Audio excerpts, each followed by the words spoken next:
Welcome to Respawn Please, the video game podcast where two dum-dums come to tech all things video games. I'm your host, Jesús, and with me, as always, Ell.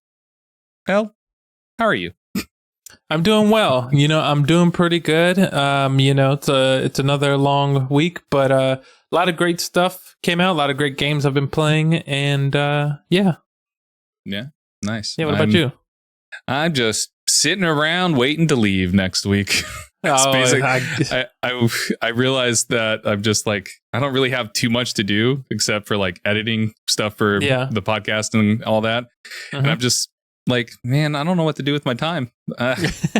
Just like, it's one of those things where it's like, I'm in that limbo period where I'm ready to go, but I can't leave yet. I have to wait. My flight is on freaking Saturday next week at like 6 o'clock in the morning. So, holy crap. Yeah, I get that. It's just, I'm just anxious and get ready to go. I mean, I got to pack at some point. I did mock packing the other night. I told you about that though. But I did mock packing the other night, and now I just got to wait until Monday when I actually decide to pack all my bags and get them ready to go. Gotcha. Nice, man. That's so crazy because it's, I can only remember, or I can remember maybe about a month or so ago when you got the news that you got accepted and you're like, woof. And then after a while you were like, I'm ready to go now, come on, hurry up time. And then now you're like, oh, wow. Okay. It's next week. Yeah. It's next week. That's how it goes, right? You're like, just let me go. I just want to go. And then it's coming. We're going to talk more about that this weekend though on our other podcast, because this is about video games. And we have a lot of video game stuff to talk about. Before we get into all the fun video game stuff though, what have you been playing this week? Anything new for you? Oh yeah, definitely. I know we talked about it before the stream. Started playing Arcade Paradise, and I've been I told you this off the stream before we started, but basically I started playing it because I was like, man, let me go ahead and just get started on this just to see what it's like. And at first I was like, okay, I mean, it seems all right. And then you kind of get in the game loop of Arcade Paradise, which is basically running a laundromat, and in the back you're turning that into like an arcade. And hence the name Arcade Paradise. But man, that game loop, once you get going, you're just like, keep me in here. Next thing you know, I started, and then I just played it for like 3 to 4 hours straight, just sitting there in the laundromat, just cleaning, drying, cleaning up my laundromat. I'm like, okay, I got to take pride in my laundromat. I got to make sure it's clean and as profitable as possible. Did it bug you when you saw the just trash everywhere? Yeah, I was like, who the hell is leaving this? These sons of bitches just leaving their burger containers around, their drinks around, their socks on the floor. These sons of bitches. I was so angry. That was I know the gameplay loop though is like, it's easy to kind of turn your brain off and just get into like that rhythm with Arcade Paradise. Man, I've been playing that off and on over the last month now. So playing that, having fun with that. Also playing a little bit of Overwatch, of course, but Arcade Paradise has actually taken over my Overwatch time because I got so addicted to Arcade Paradise. Nice. I said this like maybe last stream or the stream before, but I'm almost done with LA Noire. I'm slowly pushing through it, very slowly. And then lastly, last two, a little bit of Slay the Spire on my Switch, as well as Limbo on my Switch. So nice. I've been installing a bunch of stuff on my laptop, my PlayStation, my Switch, just getting everything ready for my flight. Like, because like I'm gonna have very limited internet use, so I'm trying to put like all the games that I know I want to play, just on my systems of choice, so I can play them when I'm over in Japan. But this week I've been trying to wrap up as much as I can in the Diablo 4 season, since I don't know if I'm gonna be able to complete the season before it ends. I think it ends in October. I think it goes until October. So hopefully like maybe when September rolls around, I'll have like a solid internet and all that I'll be able to start playing Diablo again. But just trying to get through as much as Diablo as possible. My rogue that I created last week on Thursday when the season started sadly passed away. Because I play on hardcore, so you die. That's and my rogue that I created, she was level 42, and wasn't my fault she died. The game like started lagging really bad for me. Ooh. and it was like for like a good solid like 3 seconds the screen just like froze, and then I was dead, and then it like unfroze, and like I was dead, and so So I was having some like connection issues and stuff. And so I was like, shit. So I created a new character, sorcerer, and playing now as the sorcerer. They're a level 21 or 22, something like that. Okay. And then on the season battle pass, I'm like level 40 or something like that. 42, 43, somewhere around there. No, that sounds about right. Maybe I'm closer to 50. I don't know. I'd have to open it and look, but too lazy. And then, and then the other night, my little cousin came over. I say little, he's like 21 now. He's about to be 22 in August. Yeah, you played Halo with him like almost 10 years ago. I remember. Yeah. You beat him and he got upset. Yeah, I do remember, and I was like, first lesson of the real world. No. First lesson of the real world, kid. Get good. Get good. Exactly. Put in the time. No. Yeah, but he came over and he was asking me questions about a game, Crusader Kings 3. Just asking me questions about it because he's been wanting to play because it's on Game Pass. Crusader Kings is from the creators of Stellaris, which was a game that I was addicted to. Now I'm playing Crusader Kings 3. And I'm addicted to that. It's similar to Stellaris where you're like building an empire, but unlike Stellaris, Crusader Kings, as the name implies, it takes place during the time period of the Crusades. And you just play as one of the many nations, our countries, our counties during that time period across Europe, Asia, Africa. And your goal is to just conquer the map. And it covers Europe, Asia, the Middle East, and Africa. Not all of Asia or anything like that. I can't remember the exact like boundaries, real world boundaries that it goes to right now. But it's a hefty map, and I started a Viking inspired campaign where I have a Viking trying to conquer all of England and Scotland and Ireland right now, and then I'll set my sights on France and Spain and all that. But I was up until 4:00 this morning playing that. I started playing it around 4:00 yesterday. So I played it for almost 12 hours straight. Crazy. I couldn't. It's one of those things where I just turned my brain off and I was just like, I'm just going to sit here and play this game. I did have that brief period where I was texting you last night in a panic because I started like what I normally do with like Stellaris and Crusader Kings is that I just let it run in the background and I go do other things. So when I say I was playing it from 4 to 4, it wasn't quite me playing. It was me trying to like do some editing stuff, and then I would come over, look at the screen because I would just leave it up, let the Empire go. And then like if I get in a war, then I'll put all my focus on it. But if I'm not in war and my characters are just doing stuff, then I go do stuff. But yeah. And then I played the Eternites demo. Eternites. It's the dating anime thing that I was like, yes, I'm excited about. I am not excited about it anymore. Ooh. The demo did not impress me at all. It's trying to be like a Persona, like just the way it presents itself, but it's very much like a AA, almost indie feel to it. The humor is very immature. Is the best way I can put this. They're making a lot of jokes that there's just a lot of jokes that are at the expense of women. I'm just like, okay, come on guys, just stop. This is like, it's not funny. It's not funny in any way. It almost feels like a 13, 14-year-old wrote the dialogue and stuff. Yeah. Where I'm just like, okay, I guess this would be funny if I was 13 or 14. And just like this whole idea of dating and all this other stuff. But like, yeah, I'm just not impressed with it. I'm interested in the story. So I guess that's that. But like, man, the demo though did not endear me to the overall quality of the game. It's probably not a game I'm going to get like at launch, like I was originally planning. Dang. Well, yeah, it just feels very immature is the best way I can put it. And yeah. But the demo is up on Steam, I want to say, so you can check it out for yourself if you want to. There's a visual kind of cool style to it. I don't know. Yeah. It's not Persona, I will say that. It's not Persona. Gotcha. Persona had a cool freaking look and style to it. But yeah. Okay.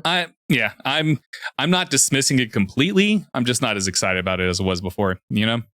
Well, yeah, makes sense. Yeah. It'd be like if I played the what the fuck is that game called that's coming out? Sea of Stars. The demo. Yeah. It's like if I walked away from Sea of Stars of the demo just being like, well, I'm not excited about it anymore. It's kind of yeah. Sea of Stars. I played a little bit of the demo and it reached a point where I was like, you know what? I don't want to go beyond this point. Exactly. So. Yeah. I was the same way. I was like, this is really good. So I'm going to stop here and just wait till it comes out. Yep. There was that. We're a month away from that too. Nice. Are you excited? Can't wait. Can't wait. It's going to take over my life for about a month or so, or however much time it takes me to beat it. Yeah. You're going to buy it on Switch and play it on PC, right? Oh yeah. No. You're going to play it everywhere. Exactly. I'll probably, I know for sure I'm getting it on the Switch. Definitely, I'll probably end up playing it on PC as well. Just depends because how much I'm addicted. So why not? Exactly. You got both. Yeah. Just do different types of builds, so to speak, in there. Yeah. And so we'll see, but I'm excited for it. I am too. But you know what else I'm excited about, El? Oh boy, what is that? I'm excited by the fact that I'm going to have to buy you a pizza. Wow. Just to quickly touch the base. Crap. I don't have my computer plugged into the to show this off. Oh well. Let's really quick touch on our fantasy game critic stuff because I'm not in good shape. I'm not in good shape. You still have 2 games that need to get released, which are Sea of Stars and Lives of P. But to give a rundown of what your games are right now, El, to give you an idea. You have Dead Space, which has 19 points for you. Final Fantasy 16, which has 18 points. Your big hitter was Resident Evil 4 Remake with 24 points. Like a Dragon Ishin got you 11 points. Wo Long Fallen Dynasty also got you 11 points. And your lowest score, I take that back. Your lowest score is not that. Meet Your Maker got you 6 points. Street Fighter 6, didn't quite hit as hard as Resident Evil Remake, which I'm really confused by because they're both at 92 on OpenCritic. Yeah. But Resident Evil gave you 24 points and Street Fighter 6 only gave you 23 points. There's something fishy going on here on the Fantasy Game Critic side. Do you see what I'm seeing? Yeah, I see it. That's some bullshit. Minecraft Legends, your lowest point game, got you 0 points. Yep. Sorry, Minecraft Legends. Yeah, you know what's weird about this too is that it started off at 76 a month ago and it's been slipping. I've noticed it since later, so I guess people are finally getting their reviews in for it. Like a month or 2 ago, was that 76, 74? Now it's at 0. I think so. Now it's at just 70. Weird. Octopath Traveler 2 got you 15 points. Sea of Stars still hasn't been released. Pikmin 4 got you 18 points, and Lies of P is still not released. So you have 2 more games. One coming out in August, one coming out in September. How you feeling? You have a total of 157 points right now. So nice. I feel, man, what a great draw of the cards, as Yami Yugi would say in Yu-Gi-Oh. Just it's Yami Yugi. But no, I feel good about it, and I feel good about Sea of Stars, and Liza P was a little bit of a kind of I gotta believe in it, and from the demo and just from everybody talking about it so far, I'm like, okay. I mean, I don't think it's gonna be a big hitter quite like Resident Evil 4 or Street Fighter, but I think it'll be maybe on the lower 80s, maybe high 70s, I think. Because I think it'll be great, but I don't think it's going to hit as hard. I think it'll just be a good game. But no, it feels good. Man, I'm happy with my list. I'm happy with it. Yeah. Don't count out Lies of P. I mean, everybody loved it. A lot of people love the demo. There's a lot of hype going into it. So I imagine it's going to probably land mid 80s, and I expect Sea of Stars to be high 80s, low 90s. Oh yeah, that's what I hope so too. Yeah. But then over on my list, I have my one big hitter, my solo big hitter. Got me 31 points though. That's Got me crazy. 31 points though. Legend of Zelda: Tears of the Kingdom. Then the one that's probably not coming out this year, but hey, I can still believe. Hollow Knight Silksong, and then Spider-Man, Marvel Spider-Man 2. Atomic Heart, which is my lowest rated game. Gross, horrible game. I hated it. Jedi Star Wars Survivor. What did I just say? I feel like I messed up words there. Yeah, you said that Atomic Heart was your lowest game, and then you said blah, and then you went to Star Wars Jedi Survivor, and then you're like, that's where you got confused. Okay. I'm just rolling through this. My brain is broken. Star Wars Jedi Survivor netted me 14 points. Atomic Heart netted me 4 points, which, Atomic Heart should have gotten me negative points because that game's awful.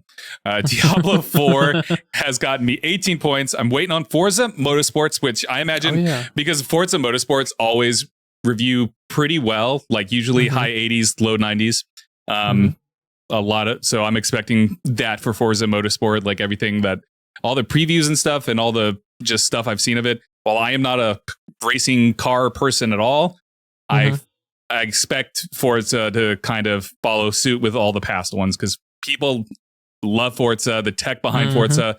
Like Forza games are always some of the most gorgeous looking games. It's insane how amazing they look.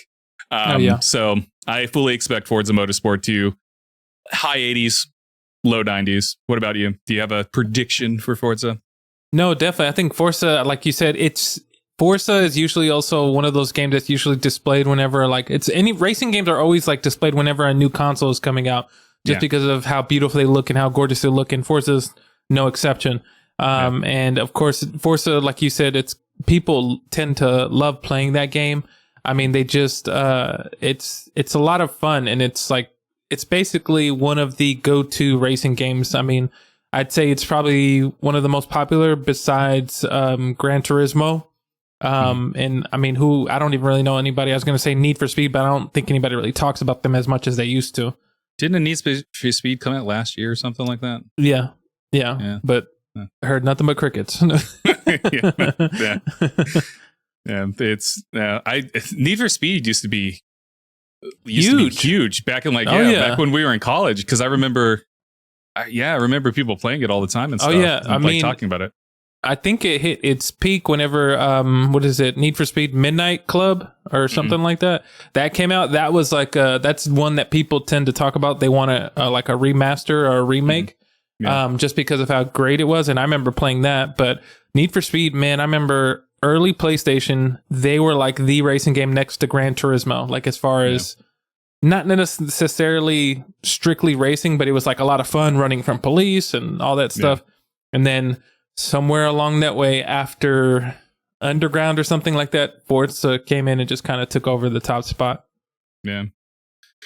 Continuing on my list, Dead Cells Return to Castlevania got me 17 points. Advance Wars 1+2 Reboot Camp got me 11 points. Nice. Starfield hasn't come out yet, but I'm expecting mid 80s to low 90s is what I'm expecting. Okay. I don't think it's gonna hit the highs of Tears of the Kingdom. I could see that. Yeah. I think there's gonna be, I hate to say it, there's probably gonna be some biasness coming out with Starfield where people are gonna knock points off of it just because they're assholes. But whatever. I don't know if that's true or not. But I just want to feed into the conspiracy stuff online, Yeah, I get that. My next one is also Like a Dragon Gaiden, the man who erased his name, which is also one of the coolest names for a video game ever. I know, right? That's coming out in November, I want to say, right? I think so. I'm expecting it to land around Like a Dragon Ishin, 80s, low 80s, high 70s probably. That's usually where Like a Dragon the Yakuza games tend to land. People who love the Yakuza-like games and stuff like that absolutely love them. And so, we're fully expecting that. And then my last game on my list was Oxenfree 2 Lost Signals, and that got me 8 points, which is makes me a little sad because I absolutely love the first Oxenfree. I haven't gotten around to Oxenfree 2 yet. But I absolutely love the first Oxenfree. So haven't really read reviews on Oxenfree just because I'm trying to keep most of the spoilers free for me because it is a narrative driven game. So gotcha. Nice. And then if Hollow Knight Silksong comes out, I think that'll be the banger. I think that'll be the big banger. Yeah, I agree. I think that'll be the game that gets me another 31 points. I know, right? That'd be crazy. If it comes out. So I just hope if it doesn't come out, they tell me soon. They announce that soon and be like, hey, so I can put in Alan Wake 2. I want to drop it and put Alan Wake 2. I just when we were making this list, I completely forgot that Alan Wake was even coming out. I don't even think at the time it was announced for the end of 2023. I think it was just hey, it's coming out eventually.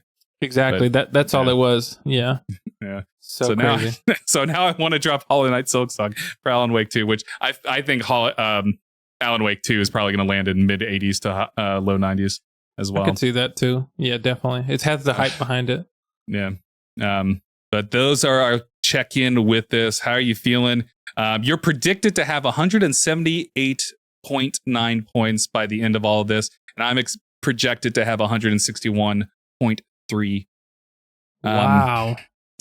Big difference there. You just dominated. I'm at my total right now is 98, but I still have 5 games to potentially get released, while you only have 2. So you're pretty much locked in. You'll be locked in by the end of September. I still have to wait till November. Exactly. So. I will say this one good call, even though I didn't think it was going to happen. We have in this fantasy game critical league here, we have a counter pick. A counter pick. And basically that's us just trying to pick which game do we think will fall below, was it 70 or something like that? Yeah. Just get a low score. And I remember it was either between Atomic Heart or Redfall, which was originally on your list. And I remember, dropped that like a bad habit when I was when the 30 frames per second stuff came out. I was like, oof, dropping this. This is bad. I don't think anybody's going to like this. Exactly. And that boosted me a little bit too, just picking that. Cause of course here on the Open Critic, it says here 57, which is oof. Yeah. Yeah, you got 11 points from that too. So that helped out a lot. That counter pick might have saved me. If everything is projected correctly, that might have gotten me the win, close to it. Yeah, I'll say that. Sure. I counter picked Meet Your Maker, which wasn't a bad pick. Only 6 points lost, but for me it was Meet Your Maker or Minecraft Legends, and I just wanted to believe in the power of Minecraft. I just wanted to believe in the power of Minecraft because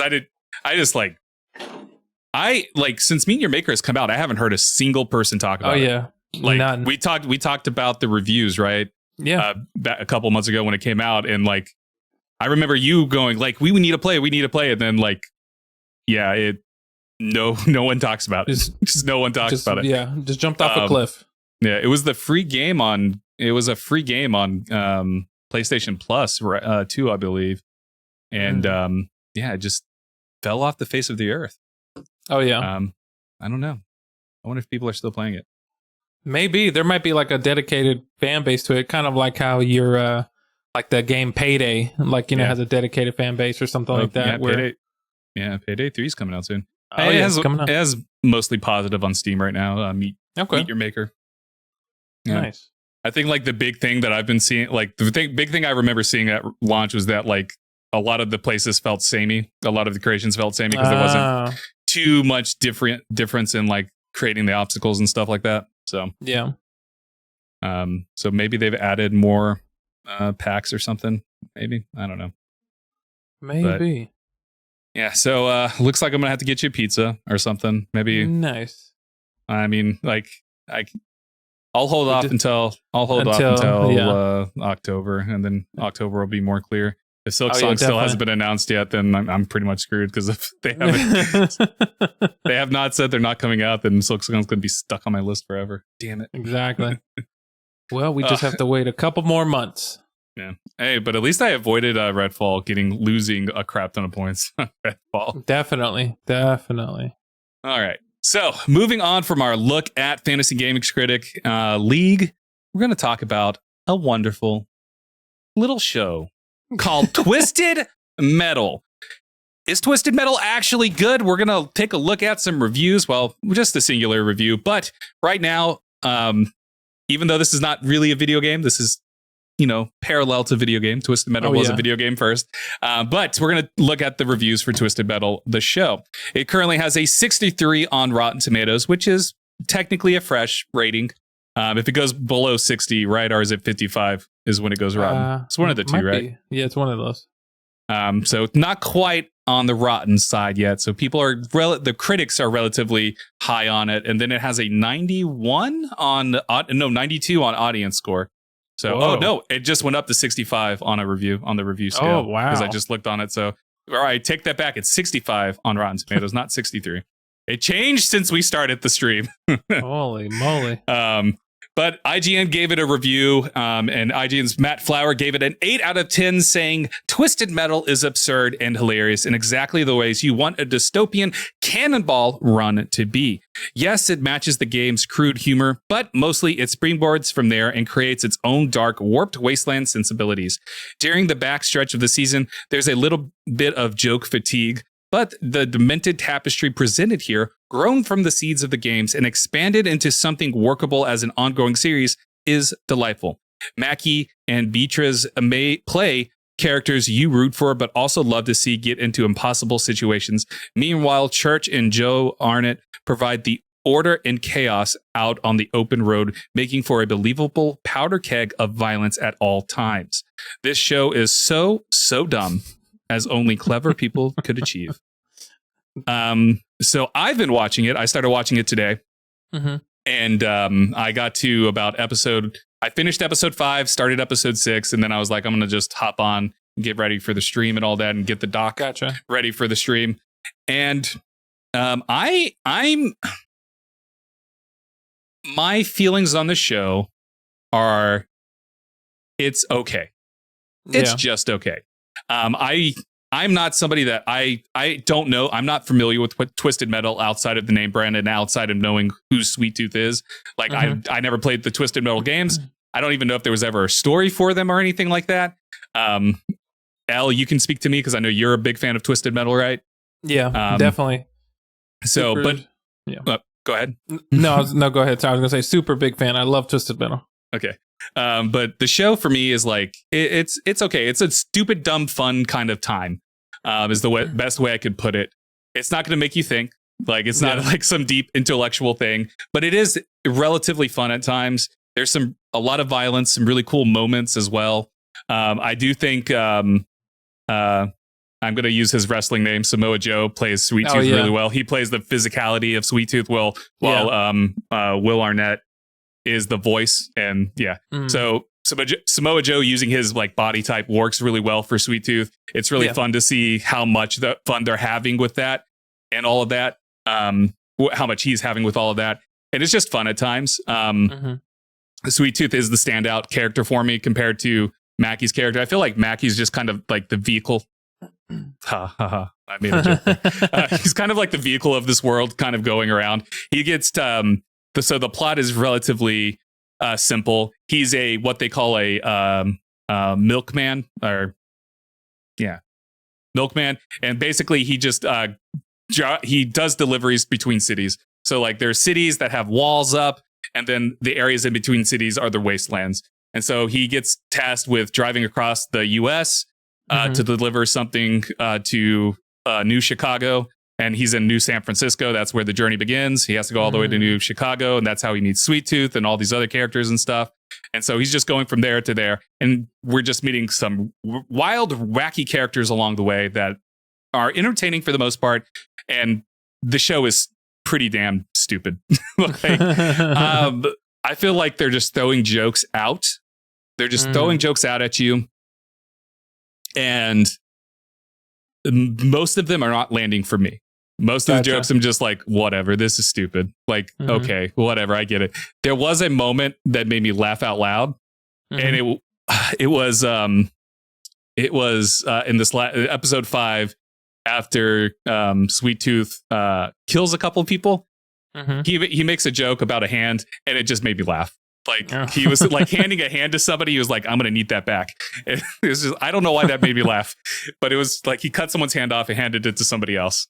Anyways, it was just like, for the most part, it hasn't made me laugh, but I do enjoy the characters for the most part. And just like the action is serviceable. The story is serviceable. It's all just serviceable. It's definitely a show where for me, it's like, I can put this on in the background and go do other things and not really miss anything.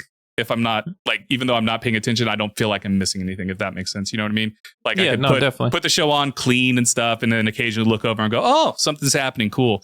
And then move on with my day. It's not at any point feeling like I'm missing anything significant. And it's not necessarily a show that I would say you need to go watch either. But it is dumb, stupid fun. Like if you just want to waste your time, you can. And this is the other thing. I say waste your time. If you just want to take 30 minutes out of your day to watch it, there you go. Gotcha. Because the show is like each episode's only 30 minutes long, like anywhere from 25 to 30 minutes long. So it doesn't overstay its welcome.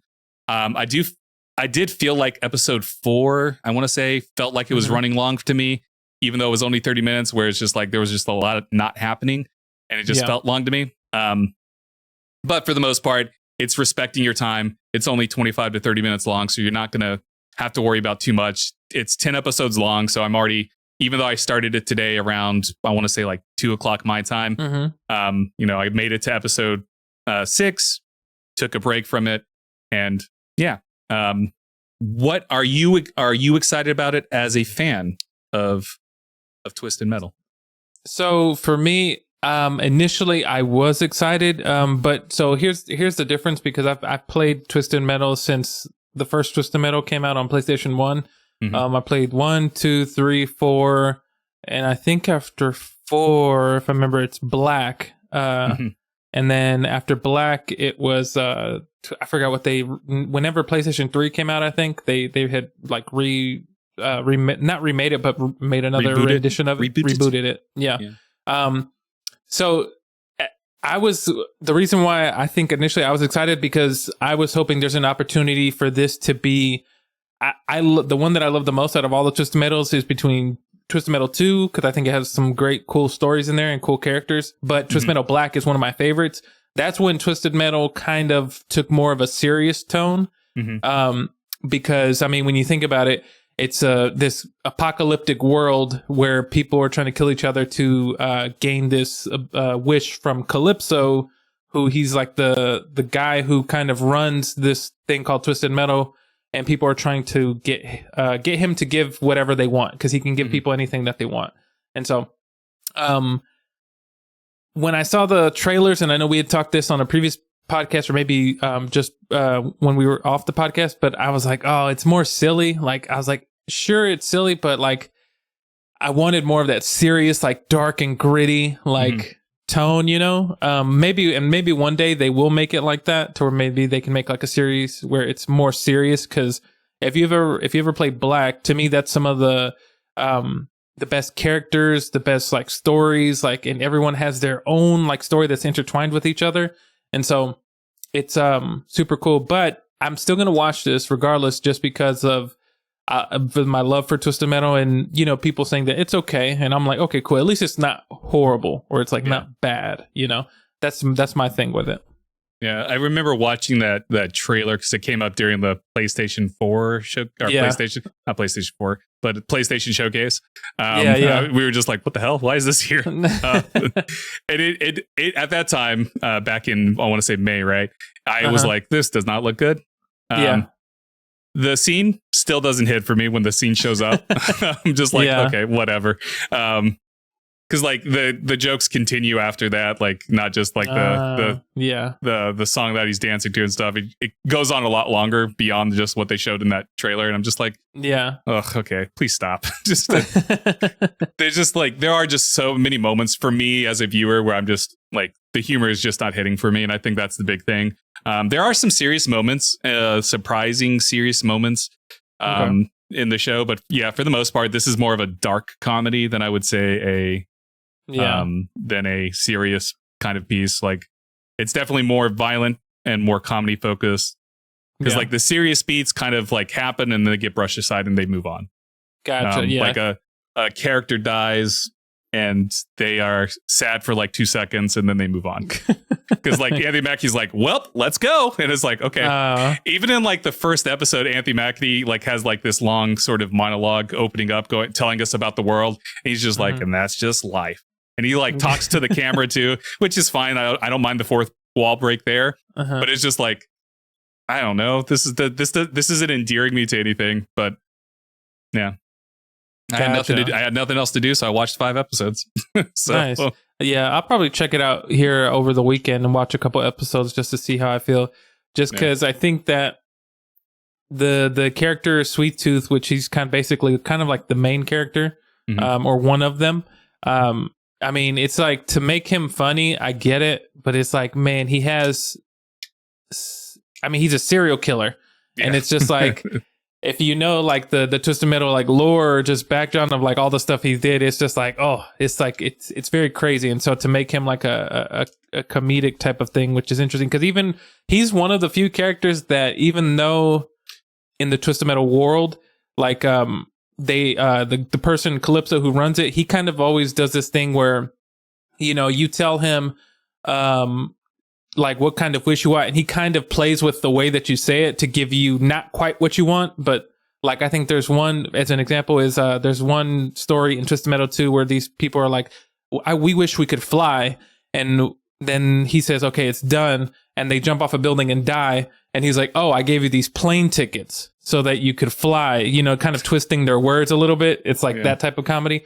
But like, even Sweet Tooth is a character that, for the most part in the games, where even though he kind of, Calypso tries to do that to him, Sweet Tooth is like, well, I don't care about this, I'm going to kill you because I'm a serial killer. Like, he's, you know, more serious in that way. He doesn't like play around too much, you know?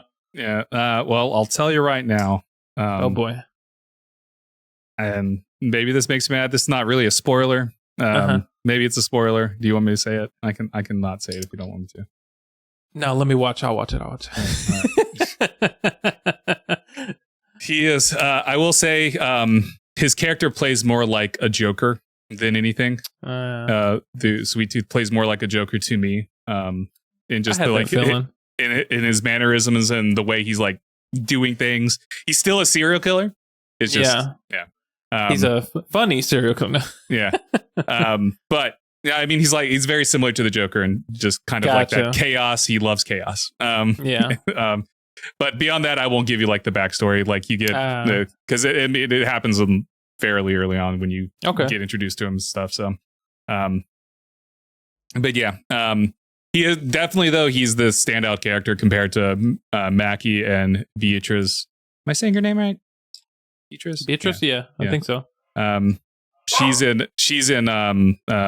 what's that cop show called?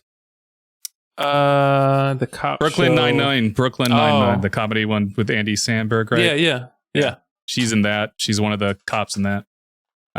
Detectives, whatever. I haven't watched that show in forever. Have you ever watched it? It's fine. Yeah, I've seen it a couple episodes. It's fine. It's fine comedy. So do you have any questions for me, like, having watched it or anything? Like, two questions. These aren't really spoilers. If you're a fan of Twisted Metal, which I think for the most part, to be honest, a lot of people who are going to watch the show might not be fans of Twisted Metal. They might just think that, you know, it's a cool concept, just because Twisted Metal is kind of, it's a popular game, but it also feels like it's very niche. If you don't know about it, you just don't know about it. Yeah. And so my two questions: one, from the episodes that you watched, is Calypso in this series? Do you know of a Calypso? The guy who's running? There's no Calypso. So it's not like, it's not a contest. As far as I'm aware, I have not heard a name, Nick Calypso. No, there's no contest. It's the plot is literally in the first episode. Mackie's character, who's named John Doe, he's a milkman, and all he does is deliver things. He's like, then the milkman term is like what they call the runners between cities. So he's just, he has something he has to go do from New San Francisco to New Chicago, and he has to like go to New Chicago to pick up something from New Chicago, I believe. And then just meets characters along the way. There's no like contest or anything like that. No crazy like Mad Max style type things, or I mean, it's vehicle combat, so there's a lot of vehicle stuff. So Mad Max in that regard, but yeah, interesting. Okay, so then that makes me. Well, maybe if I watch it, I'll kind of, because I wonder if they give any kind of like nods to the lore, to the fans, kind of like if they've introduced any other writers that were in the Twisted Metal games. Mm-hmm. I don't know if like any of the other people you meet are like important, or if you know any of the other writers, kind of like there's a taxi cab guy, Spectre. I'm trying to think of all these people. There's a police. I mean, there's a police faction in the show. They call themselves the Law. Well, there is a writer named Law. There is a writer named Law. So maybe they took kind of liberties with it. Yeah, because like the leader of that faction his name is like Agent Stone or something like that. Agent Stone. Okay.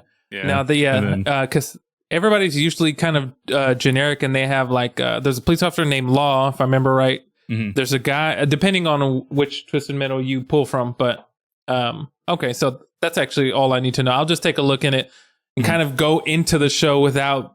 Now that I know there's no contest, I'm like, well, what's the point? Like, yeah, I mean, I don't know. Like, they do enough to go, okay, so this is what the purpose of the show is. This purpose of the season is.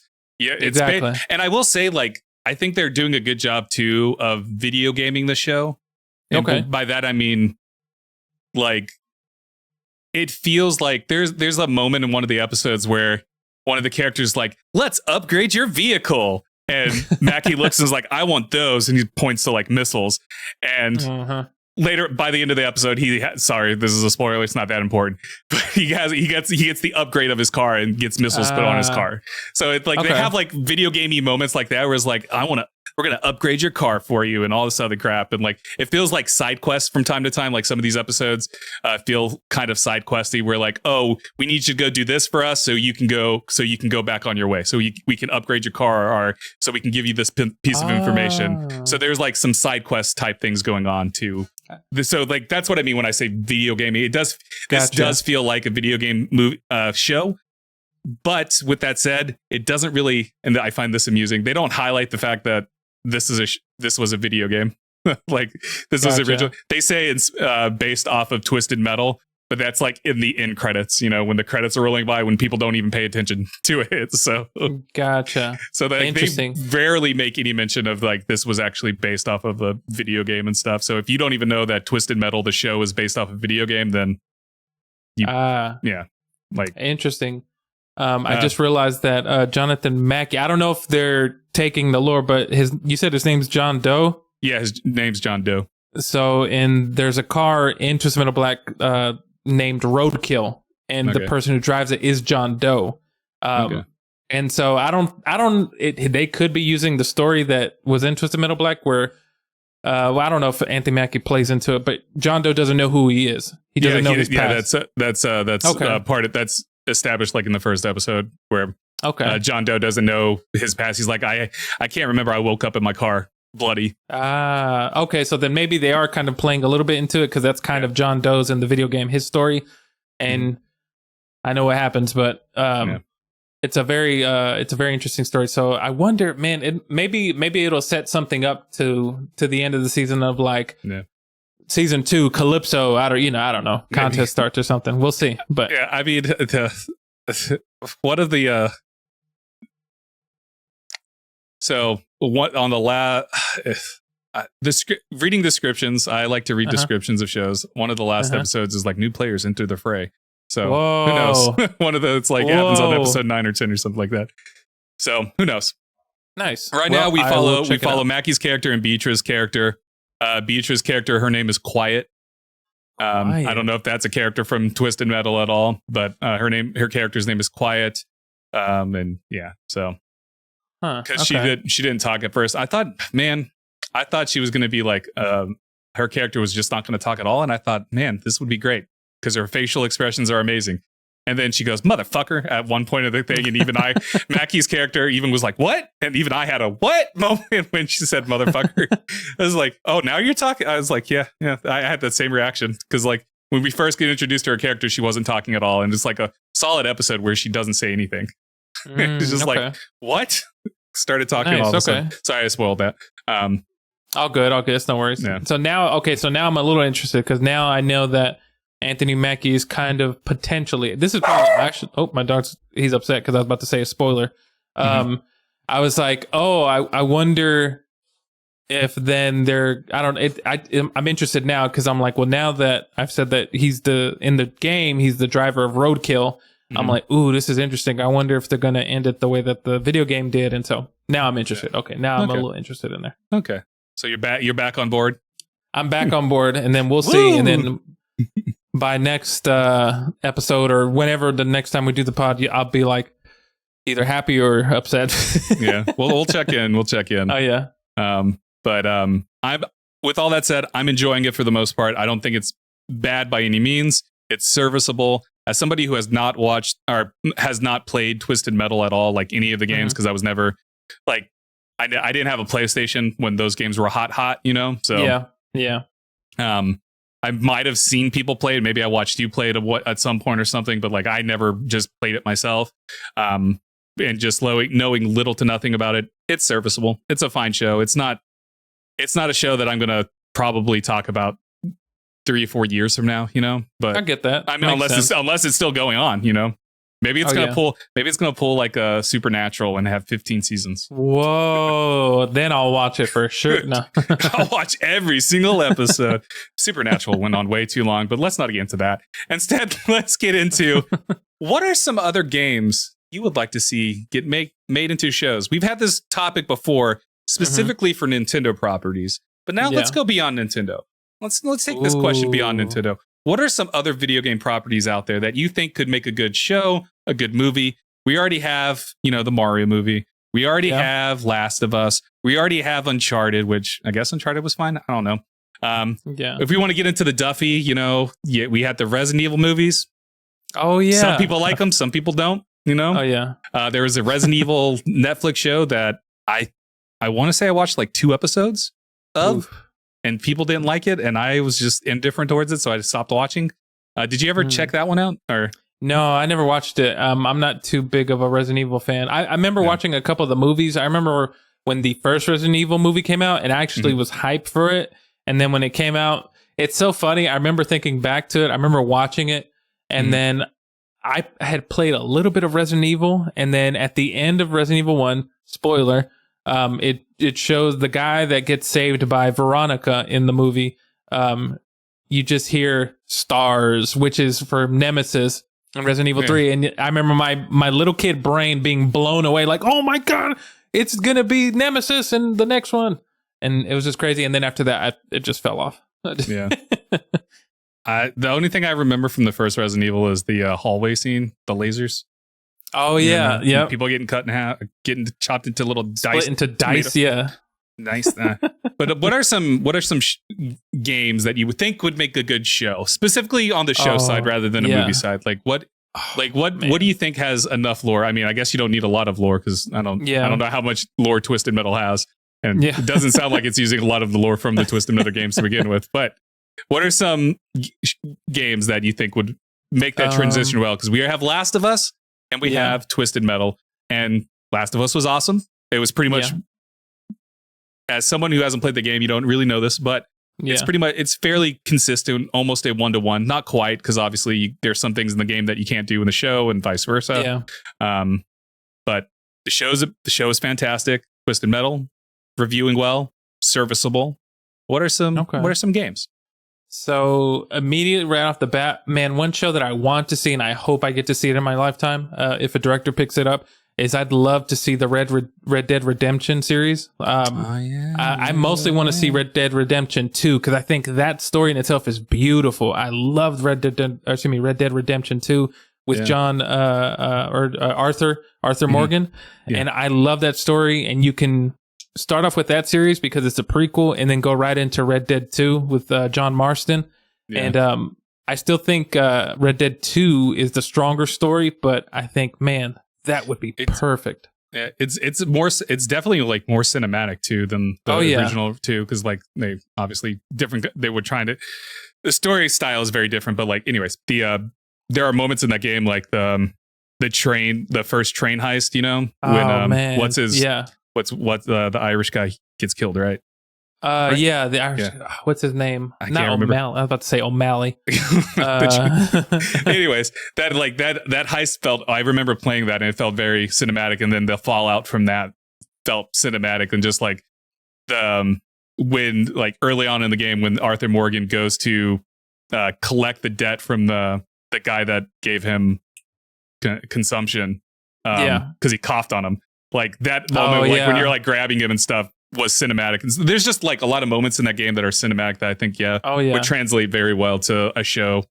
I definitely would rather it be a show because I feel like there's a lot of very important character beats from not just from Morgan, but from what's his name, the leader of the group, Dutch, Dutch, and just even like young John Marston and stuff like that, getting like character beats with them and stuff. That and then I think would work really well.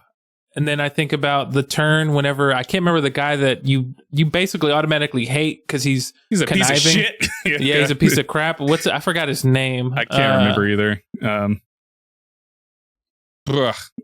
He because you go to get him out of you go to get him out of a prison jail cell, right? You just go to pick him up, save him. And then he just immediately starts going, well, let's kill everybody. And it's like, dude, what the hell are you doing? Even at the time, Arthur's was like, dude, what are you doing? Stop it. Exactly. Micah, man, I hated him. The first second he started talking, I was like, I don't like this guy at all. Yeah, he's got bad vibes. He's a sleazy son of a bitch. But I think that would be an amazing show. I think perfectly. Yeah, I agree. What about you? So, because I'm a sci-fi guy, and I fucking love Mass Effect. I would love to see Mass Effect. I would love to see Mass Effect. You can get 3 seasons right there. 1 season for each game, Definitely. Boom, done. It'd be I think it has a huge hurdle to get over, the fact that, people have their own expectations of what Shepard would be like and everything. True. Whether you're, do you make Shepard a renegade, or do you make him Paragon, or is it a her, or is it him? Because you get the design. He could be a male or female Shepard, like. Yeah. But I think and maybe the show doesn't even touch on Shepard's story. Maybe you explore other parts of the Mass Effect universe, because there's just so much lore and history from the First Contact War to the Rachni War that you can, granted, I don't think you could do the Rachni War because that's like there would be maybe if it's like animated, because there's no humans involved. It's just all the alien species and stuff, because humans weren't part of the galaxy during the Rachni War. Anyways, I'm getting into my nerdiness here. There's just like so many things you could have with a Mass Effect show. At any time period, and even like extending on to like what happened in between like Mass Effect 1 and 2 and Mass Effect 2 and 3. Granted, Mass Effect 2 and 3, there's only like a 6-month time difference, whereas in Mass Effect 1 and 2, I think there's like a 2-year time difference, something like that. Yeah. But just like different areas you can explore and different aspects you can explore that I would love to see, just because like I love Mass Effect. I want to give me more Mass Effect. I'll take more Mass Effect any day of the week. So, but yeah. No, definitely. That's a good one. I like that one. That sounds pretty dope. I would definitely watch that. Yeah. And then another one that already lends itself to like a TV format, Alan Wake. I think Alan Wake would be a very interesting show. Horror via a show is usually hit or miss for me. Like, I'm not the biggest fan of what's the American Horror Story. It's never landed for me. The horror aspect of it just kind of always loses steam for me within the first episode or two. It's really hard to sustain like that fear aspect through a show. Yeah, I would love to see Alan Wake give that a try, though. I think it could work, depending. But there's a lot there with Alan Wake already, because it's already set up. At least Alan Wake 1, we don't know how Alan Wake 2 is going to work out, but at least in Alan Wake 1, it's already presented to you as if it's a TV show. So true. I think it'd be an interesting transition there if it ever wanted to go that route. You have any others? Oh yeah, definitely. I would say, I think one that would be great, another kind of like sci-fi-esque, which they've already talked about. I think it was Ridley Scott talked about doing a movie, or it's possible that should be done as a movie. Dead Space. I think Dead Space 1 would be a great TV show. You kind of do more of the horror aspect of one, or if they wanted to like spice it up with action, they could do that too, how Dead Space 2 is. But I think that just don't do Dead Space 3, but do Dead Space 1 and 2. And I think there's 3 Dead Spaces. What? Yeah, exactly. What are y'all talking about? No. What? I think they could do 2 great seasons, because the stories are in 1 is great. And then in 2 is great as well. And I think that would be a great one. Another one that I thought about. We already have like Dead Space movies animated. We do. True. They're not that I think great, I think a live action would actually be really cool to mess with. Another game that I thought about It's 2 of them. But I'm not too familiar with the first one that I'm gonna say but it seems kind of cool. It's like an espionage movie, but like Metal Gear Solid, I think would be pretty cool. But I know I've heard people talk about the story be kind of confusing, and that's the only thing that I was trying to figure out how to do that. And you kind of just go by the game, maybe. And then the last one, I thought, but it's incomplete, so it's kind of like in a Game of Thrones type of thing where they haven't made another one. Half-Life, I think that'd be a great story. That's very much like a sci-fi. Half-Life is completed. No, you just gotta make it up. You gotta make up your own head canon. You know, it's done. You just have to use your imagination. Imagination. You just put SpongeBob's rainbow thing there, right? Exactly. Is that from SpongeBob, right? Yeah. Yeah, that's from SpongeBob where he goes, imagination. Yeah, that's from SpongeBob. So funny. But yeah, no, I think that'd be great. Yeah. I'm trying to think of another final one for me. You know what? Why not? Let's do Like a Dragon and Yakuza. You know, Like a Dragon. That Yakuza, would be hilarious. Because they're absurd as all hell, but I feel like they would be. I think they would make a fun, like, kind of actiony, martial arts kind of show. Because the majority of the game, you don't really shoot anybody. I mean, they have guns, but like for the most part, you're doing some sort of martial arts and stuff like that. I think that would be a fun time if they did like a Yakuza or Like a Dragon type show. It would be very cheesy very quickly because there's a lot of just like cheesy stuff happening in those games. Like they lean into the cheese. I think it'd be great. But yeah, I do too. I think it would be fun. Nice. But yeah. So moving on, unless you have another show that you would like to see in video game format or video. Oh my God. No, I mean, videos going to show format. I don't know what I'm saying anymore. Bring in Ratchet and Clank. No. Rayman. No. Rayman? Man, do you think there's ever going to be another Rayman game? Didn't they make one about a year ago or 2? No, there hasn't been a Rayman game since. Yeah, I feel like there was a new one. There hasn't been a Rayman game since Legends. Is it? No, I thought there was one they had released like a while back where you could jump in between worlds. I mean, so the last full one was Rayman Legends, which was 2013. Okay. But then they have the Rabbids stuff for Mario, which is technically also Rayman stuff. So they have Rayman Fiesta Run, which also came out in 2013. But yeah, there hasn't been the Dimension thing you're talking about is Ratchet and Clank. No, I know that one, but there was something else. Maybe I'm thinking of a different one. Yeah, Rayman Legends was the last one in 2013. August of 2013. Well, Rayman, I'm sorry. Well, September. It was released in Europe in August and then released on September 3rd in the US. So.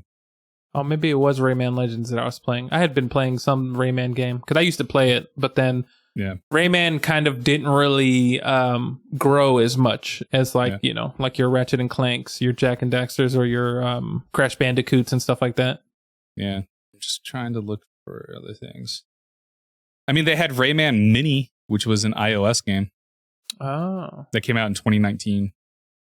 Okay. Did you play that? No, I did not. Is that what you're thinking? Anyways. Yeah. Rayman's cool, though. Rayman would be cool. Ratchet and Clank would be cool. I mean, all of those, I think, would serve as well as just like animated shows. Oh, yeah, definitely. We forgot another show, Cuphead, the Cuphead show on Netflix. Oh yeah, Cuphead. Yeah. Forgot about that. Yeah, that was already made into a show. Apparently, it's good. I don't know. I watched like 2 episodes of it and then never went back. So that's also just because I'm not that deep into Cuphead. Enjoyed the game. Gotcha. Enjoyed the games. Well, the game. I haven't played the expansion DLC stuff. Anyways, moving on to probably the biggest news of the week, Ell. This is the biggest news to hit the internet in 20 years. There hasn't been bigger news than this. Xbox has released the first ever pizza-scented controller in a team up with Teenage Mutant Ninja Turtles Mutant Mayhem. This is an article, over on the Xbox website. Paramount Pictures' upcoming Teenage Mutant Ninja Turtles Mutant Mayhem and Xbox is serving up a totally righteous gamer's welcome for the fearless foursome. In celebration of the movie's August 2023 release, we're giving away a limited number of exclusive Ooze Green pizzas. Pizza-scented Xbox wireless controllers. I double said pizza because I tricked my brain into thinking this can't be real. that pair perfectly with game content that immerses fans in the Turtles' latest adventures. Wow. The controller comes in 4 variations, each representing the signature character colors, weapons, and personality of the Turtle brothers, Leonardo, Raphael, Donatello, and Michelangelo's. Elle, are you going to enter to win this freaking controller? I might. All it is a retweet. That's all it takes. Because I would love to win. My favorite Ninja Turtle was Donatello, and so I love Donatello. And so it'd be cool to have it. I probably would never use the scent ever. No. Yeah, the scent. So the scent part is just like a fuse. What is it called when they spritz mist out? Oh yeah. Kind of like a Febreze thing. I forget what it's called. Just like it sprays mist out for you to smell the pizza. I don't want that. Right? Like it's just like an attachment that's shaped like a pizza. That's just you don't think that's going to immerse you into playing Ninja Turtle game or watching the Nintendo movie, which apparently the Mutant Ninja Turtles movie is apparently good. Mutant Mayhem. Oh, yeah, it's reviewing well. Yeah, I mean, the attachment looks stupid. I'm gonna be honest. Yeah, the ooze color green looks fine. I would definitely want to get Raphael. You know, Raphael's my favorite, just because he's the badass of the group. You know, isn't he the badass? Yeah, he's the badass, right? I mean, he might be. He's kind of like the one who's like... He's the angry one, you know? Yeah, he's the angry one, yeah. That's me. I'm angry all the time. And then you said Donatello is your favorite, right? Yeah, Donatello's my favorite. And he's the leader of the group, right? No, Leonardo's the leader. Donatello's kind of like the tech guy. Oh, he's the nerdy. He's the purple nerdy guy. One. Yeah. And then Michelangelo's the goof troop. Dude, this just shows you that I don't know anything about Teenage Mutant Ninja Turtles. Like I've never been a Turtles person, like at all. I remember watching them when I was a kid, but I never really cared for them, you know. But it sounds like you were into them. Oh yeah, no, definitely. I used to watch it all the time. I'd have like the action figures. I remember watching the TV shows, like one of my favorites. And that's I kind of grew them up as like, you know, watching them for Saturday morning cartoons. Nice. Yeah. Turtles just never resonated with me for some reason. I don't know why. You know, I remember watching the movie, the Go Ninja, Go Ninja, Go. Oh my God, those creepy Ninja Turtles. Yeah, I remember those. I remember that. Oof. But that was like 94, I want to say, or something like that around there. Yeah, early 90s. Yeah. Oof. Yeah. So, but how do you ultimately feel about this scented Xbox controller? It's interesting. It's funny. I think it makes sense. You know, it seems definitely much like a promotional thing to promote the movie. I do like the controller design. It looks pretty cool. It's like ooze, the same way that the Turtles got their powers, and that's pretty cool. Pizza attachment, it's just like a funny gimmick. Yeah, the pizza thing is just weird to me. I'm like, like what happens when it runs out? You know, do they send you refills of the scent? I know, right? Can you put something else in forever? Yeah, it's just weird. But yeah, I do like the design too, like the ooze green, and then the characters on the right side, and then their name on the left side. Yeah, it looks really cool. Oh yeah. So for collectors out there, you know, I'm probably not going to enter in this at all. I just entered. No. You did, really? Yeah, I did. As you were talking, I said, "Oh, click retweet." Nice. Yeah, I'm. You know, if you win it, you gotta show it off on stream. Oh yeah, I'll show it. I'll be like, "Give me Donatello." Just put it right there. Boom. Yeah. All right. Moving on. The last round of games with gold have been revealed. This is from a article over on Video Games Chronicle. So Microsoft has revealed August 2023 Xbox Live Games with Golds, the final 2 to be offered. Both titles are usually priced at $20, and both can be claimed between August 1st and 31st, after which point the Games with Gold service will end entirely. The 2 games are... Article, why are you just not telling me the games?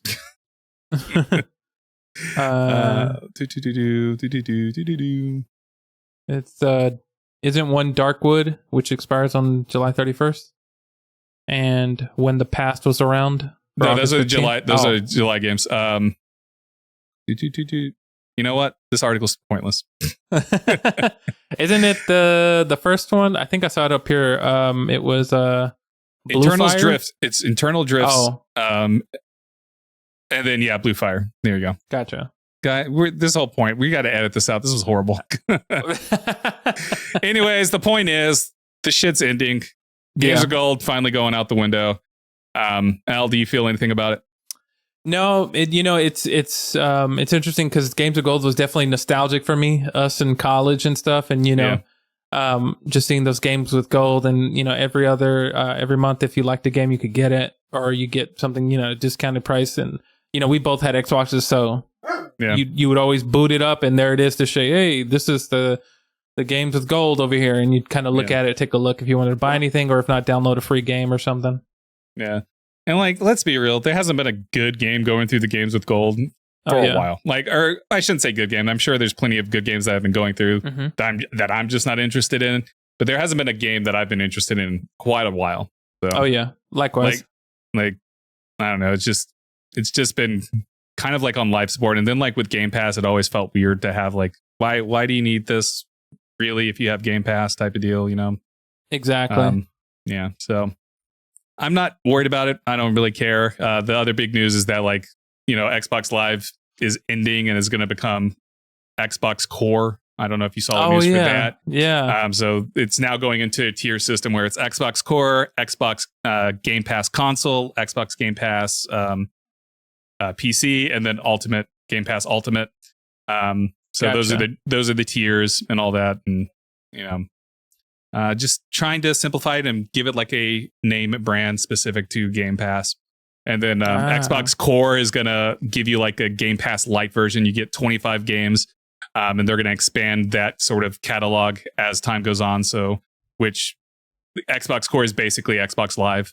So, gotcha. Yeah, makes sense. So yeah, it's an end of an era. It's going bye-bye. I'm interested to see if PlayStation is going to go this route with their PlayStation free games. Maybe it's already been announced and I just missed it, but I'll be interested to see if PlayStation goes that route. Or if PlayStation is going to keep sending out some free games every month. All right. And now to end all of our news and all of our discussion with a little bit of Call of Duty news.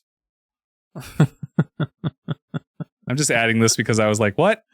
Yeah, Nicki Minaj is coming to Call of Duty Season 5 along with Snoop Dogg and other characters. Al, how do you feel about that? How do you feel about Snoop Dogg and Nicki Minaj coming to Call of Duty? This is so funny. I had seen this on social media when it was announced, and it made me laugh out loud. But in some odd way, it kind of makes sense. I'm not surprised that they would be included in the game. It's just funny. It's just super, super hilarious to me. It kind of reminds me of sometimes I'm trying to think of there's certain fighting games you could unlock celebrities or something, or certain funny sports games where celebrities could be unlocked and stuff, and it's just hilarious because it's just almost like a cosmetic skin in a way. And that's all it is. Right? It's just the skin that you're playing as. And their character models look great. Nicki Minaj looks great. Snoop Dogg looks fantastic. They look great. Definitely. So exactly. I'm just this is not news I was expecting. I just saw that and I was like, huh. Oh yeah. I just want to talk about it because this is funny. Exactly. As soon as this was announced, it automatically made me think of I can only imagine what funny memes or things people are going to do in Call of Duty, when they get win a match or something like that. Yeah, right now in Call of Duty they have the boys. You can play as, right. You can be Homelander, or what's the other guy's name? The one in the black suit. Oh, Noir. Noir. You can play as Noir or Homelander, and what's the I forgot the girl's name. Starlight. She's in there you can be her too. Yeah. So they have the boys. They always Call of Duty does these we always talk about Fortnite doing these crossovers, but Call of Duty's been doing it as well because they did Predator a while back. Yep. They did they had Arnold in there as well. Oh yeah. So they've been doing these crossovers, and a lot of their crossovers I feel do make sense. I think this is the first one that made me go, huh, weird. Yeah. I mean, The Boys is kind of weird too, but exactly. It kind of makes sense. It's the same way with because we're kind of like in the middle of like a bunch of crossovers. I mean, with Mortal Kombat 1 announcing, Homelander, Omni-Man, and a couple other people. And those kind of make sense because they're kind of like they're very violent people, and Mortal Kombat's a very violent game, and so it makes sense. Yeah. Is this making you want to go, man, I got to go play Call of Duty because I got to get that Nicki Minaj skin? Is it making you want to go do that? It almost makes me want to do it just to do it to be funny. Just because I'm like, you know what, I wouldn't mind, or to play, like, how long do I have to play before I can get the skin, or is it just something that you can immediately get? So it'll be funny. You've been saying you want a new game outside of Overwatch. So here you go. Get into Call of Duty. Call of Duty. This is for Call of Duty. The Modern Warfare, isn't it? Too. It's for the Battle Royale version, right? Oh yeah, the Battle Royale. Yeah. So, yeah. So well, maybe go get your Nicki Minaj skin and run around as Nicki Minaj. That'd be hilarious. Maybe I will. Are you a fan of Nicki Minaj? Do you like her music? Yeah, she has cool music. Not all her music, but not really too much of her pop stuff, but more of her songs when she was doing like a lot of hip hop stuff before she went into the pop side of things. But because she's a great artist. Yeah, I don't think I've heard it. Maybe I have, and I just don't realize it. I don't feel like I've heard a song by her since like 2013, 2014. Okay. Because she had a popular pop song around that time that went crazy, but I can't. Yeah. She's done a lot of like lately. I think she's just done a lot of feature work. She kind of isn't in the spotlight as much anymore. She kind of took a backseat to it, and so it's been a very long time since she's actually dropped anything. I think she's really mostly focused on being a mom right now, and so. But yeah, Snoop Dogg recently released an album, right? He part of an album. He was part of an album, and then he recently released an album. He never stops making music. He's literally about to go on a country ride tour, and so he's I thought you were about to say he was making a country album. I was like, damn. That wouldn't surprise me at all. Yeah, no, but he's always working. Like, it's crazy. For as long as he's been doing it, he is constantly working. Yeah, because he's been doing it since what, the 80s, 90s? I'd say late 80s, early 90s. Yeah. Yeah, man. Yeah, I don't know. All right, let's go get into Call of Duty. So I'll be Snoop Dogg, you be Nicki Minaj. It'll be great. I'll take it. Let's do it. Yeah. Anyways, wrap us up. Well, everybody, thanks for tuning in to Respawn Please podcast. If you're watching, this is the live version. Excuse me, if you're watching right now, there's also the edited version of the video version of this podcast, which is available on our YouTube at Respawn Please podcast. It drops every Monday at 9 a.m. as well as the audio version, which you can listen to on the go everywhere you get podcasts. Just type in Respawn Please podcast and you'll find us there. Make sure to subscribe, hit the bell icon to be notified of future videos that we drop. Make sure to check out our other podcast called Review Please Anime Edition. We just dropped the episode with Megalo Boxing. This is episode 7, so we got a couple more to go. It's pretty good. Which is available video versions here on our YouTube, as well as the audio available everywhere you get podcasts. And then be sure to follow us on social media at Respawn Please Podcast on Instagram and TikTok, where we post short clips about the pod or just random gameplays that we do here and there. And also, I guess, I don't know, maybe you'll say this, but this is probably gonna be the last live version of the podcast for a little bit as you make your transition to moving to Japan. Yep. This is gonna be the last live podcast, I'm gonna say, until November. Wow. Yeah, but that makes sense. I mean, we'll probably be back a lot sooner than that, but you know, we're going to give ourselves some room. That doesn't mean we're not going to keep making content, though. We have plenty of content coming out for August because we've pre-recorded several things, and we're going to record some more stuff this weekend, and all of that. So August is going to be packed. Maybe when we get to September, things will slow down, but we're going to still try to do some podcast stuff. It may result in Ell recording everything and having to do that, but we'll figure it out as we go along. Once I'm over in Japan and get settled down, we'll figure out a proper schedule and stuff, because I'm going to be 14 hours ahead of you.